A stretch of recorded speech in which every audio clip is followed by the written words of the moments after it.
Hello friends, GSTR 3B filing से related एक बहुत ही इम्पॉर्टेंट सर्कुलर आज इशू किया गया है, जिसके बारे में हम इस वीडियो में डिस्कस करेंगे। वीडियो स्टार्ट करने से पहले चैनल को ज़रूर सब्सक्राइब कर लीजिएगा ताकि कोई भी इम्पॉर्टेंट अपडेट हमारे साथ शेयर हो मैं आपके साथ शेयर कर सकूँ। तो ये दोस्तों वो सर्कुलर है, सर्कुलर नंबर 142, जो कि 9 अक्टूबर को इशू किया गया है। इस सर्कुलर के अंदर बहुत ही इंपॉर्टेंट क्लैरिफिकेशन दी गई है। जब आप अपनी GSTR 3B फाइल करेंगे सितंबर मंथ की, तो आपको इस इम्पॉर्टेंट क्लैरिफिकेशन को ध्यान में रख करके अपनी GSTR 3B को फाइल करना है। तो यहाँ पे काफ़ी सारी कन्फ्यूजन आ रही है रूल 36 सब रूल 4 को लेकर के कि किस तरीके से वो रूल आपको अप्लाई करना है।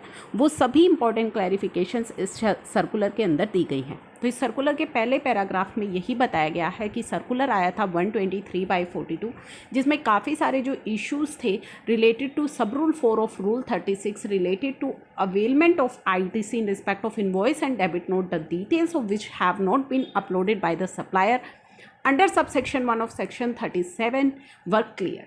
तो उस एक सर्कुलर आया था 123, उसके अंदर काफ़ी सारे इश्यूज़ क्लियर किए गए थे कि किस तरीके से आपको रूल 36 सब रूल 4 को अप्लाई करना है।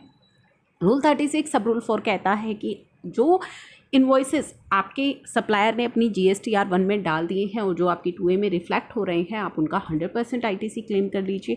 और जो इन्वॉइसेस अभी रिफ्लेक्ट नहीं हुए, यानी कि आपके सप्लायर ने अपनी GSTR 1 में नहीं अपलोड किए हैं, वहाँ पे इन्होंने 10% की कैपिंग लगाई है, यानी कि 10% ऑफ एलिजिबल इन्वॉइसेस ही आप उसका क्लेम कर सकते हैं। तो मैक्सिमम 110% ही ऑफ एलिजिबल इन्वॉइसेस ही आप क्रेडिट ले पाएंगे। तो इस सर्कुलर के अंदर उस चीज़ को क्लैरिफाई किया गया था। अब यहाँ पे इन्होंने सेकंड पैराग्राफ में बताया है कि कोविड-19 पेंडेमिक की सिचुएशन को ध्यान में रखते हुए फरवरी से लेकर के अगस्त 20 तक आपको इस रूल में रिलैक्सेशन दी गई थी कि अगर आप चाहें तो आप अपना 100% ITC क्लेम कर लीजिएगा, लेकिन जब आप अपनी सितंबर महीने की 3B को फाइल करेंगे तब आपको ये रूल क्यूमुलेटिवली फरवरी से अप्लाई करना होगा। अब किस तरीके से आपको ये रूल अप्लाई करना है वो इन्होंने नीचे बहुत ही अच्छे से एक एग्जाम्पल के थ्रू क्लियर किया है।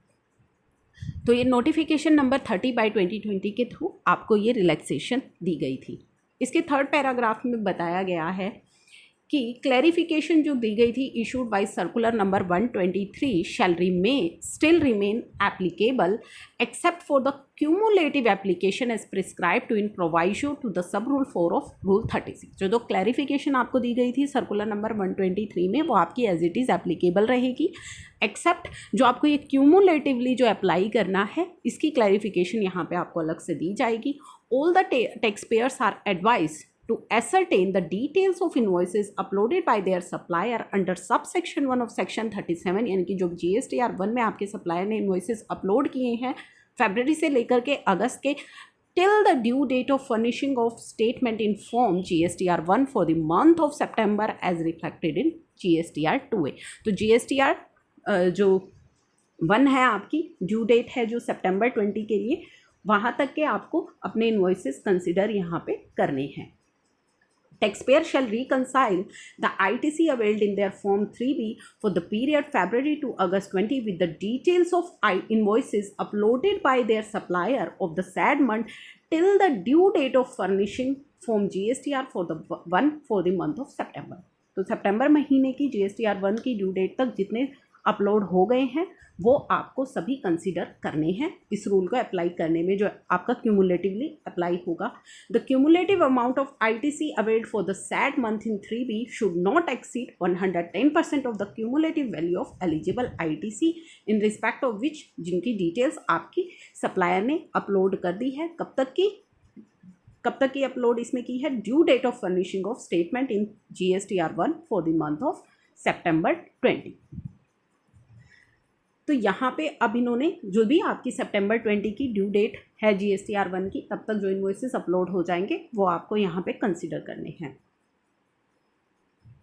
नेक्स्ट इन्होंने यही चीज़ें क्लियर की है कि जो एक्सेस ITC अगर आपने कोई क्लेम कर लिया है, अब जब आप इस रूल को अप्लाई करेंगे और अगर आपको पता लगता है कि आपने कोई एक्सेस ITC अवेल कर लिया है, shall be required to be reversed in table 4B2 of form GSTR 3B। तो GSTR 3B की टेबल नंबर 4B2 में आपको उसे रिवर्स करना है फॉर द मंथ ऑफ सितंबर। Failure to reverse such excess availed ITC on the cumulatively application of sub rule 4 of rule 36 of CGST rule would be treated as availment of ineligible ITC during the month of September. अगर आप ऐसा नहीं करते हैं, reverse नहीं करते हैं, तो उसे समझा जाएगा अवेलमेंट ऑफ इनएलिजिबल ITC कि आपने सितंबर महीने में इनएलिजिबल ITC को अवेल कर लिया है। तो बेसिकली आपको ध्यान रखना है कि अगर आपने एक्सेस ITC क्लेम कर लिया, आप पूरी मैचिंग करेंगे, रिकन्सिलिएशन करेंगे। अगर आपको लगता है एक्सेस ITC आप क्लेम कर चुके हैं तो आप उसको रिवर्स करेंगे अपनी GSTR 3B टेबल 4B2 के अंदर। अब मैनर इन्होंने इस टेबुलर फॉर्म में आपको बताया है कि मान लीजिए आपका जो एलिजिबल ITC था वो आपका फरवरी में 300, मार्च में 400, अप्रैल में 500, मई में 350, जून में 450, जुलाई में 550, अगस्त में 200 ITC availed bye tax payer in 3B of the respective month. और आप मान लीजिए आपने 100% ITC अपना क्लेम कर लिया है फरवरी से लेकर के अगस्त तक। Invoices on which ITC is eligible and uploaded by supplier till the due date of form GSTR 1 for the tax period of September 20।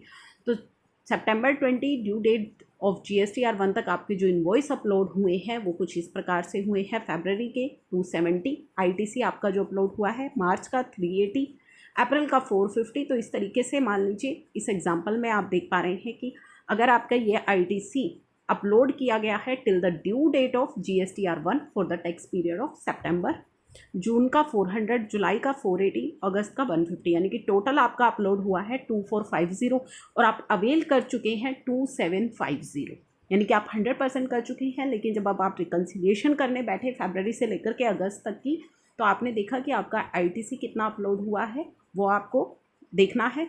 उसके बाद आपको ये रूल कैसे अप्लाई करना है कि मैक्सिमम आप ITC कितना ले सकते हैं, 2450, जितना कि आपका अवेलेबल है, आपके सप्लायर ने अपनी GSTR 1 में डाल दिया है, प्लस 10% ऑफ जो उसका एलिजिबल ITC है, यानी कि 2695 ही आप ITC क्लेम कर पाएंगे फरवरी से लेकर के अगस्त का। लेकिन आप क्लेम कितना कर चुके हैं, 2750, 100% हम क्लेम कर चुके हैं, जबकि हम आज अगर देखें तो हम एलिजिबल हैं 2695 के। तो ये जो एक्सेस ITC है 55 का, ये आपको रिवर्स करना होगा, यानी कि जो एक्सेस ITC है वो आपको रिवर्स करना होगा। अब हमारी बात आती है सितंबर महीने की। तो सितंबर महीने में मान लीजिए 500 का आपका जो है ITC आपका एलिजिबल ITC है और आपका जो अपलोड हुआ है 350 अपलोड हुआ है और आप कितना ले सकते हैं 385, यानी कि आप सितंबर महीने के लिए रूल 36 सब रूल 4 अलग से अप्लाई करेंगे। यहाँ पे इन्होंने ये क्लियर कर दिया है कि सितंबर के लिए inform GSTR 3B for the month of सितंबर the tax payer shall avail ITC of 385 ले सकता है अंडर टेबल 4A के, और 55 जो उसने फरवरी से लेकर के अगस्त तक एक्सेस ITC क्लेम कर लिया है वो उसे रिवर्स करेगा टेबल 4B2 के अंदर। तो ये चीज़ें जो है इसके अंदर बहुत ही अच्छे से क्लियर कर दी गई है। 10% rule shall apply independently for September 20, यानी कि सितंबर 20 के लिए ये रूल इंडिपेंडेंटली अप्लाई किया जाएगा। फरवरी से अगस्त के लिए आपको क्यूमुलेटिव अप्लाई करना है और सितंबर के लिए आपको इंडिपेंडेंटली ये रूल अप्लाई करना है।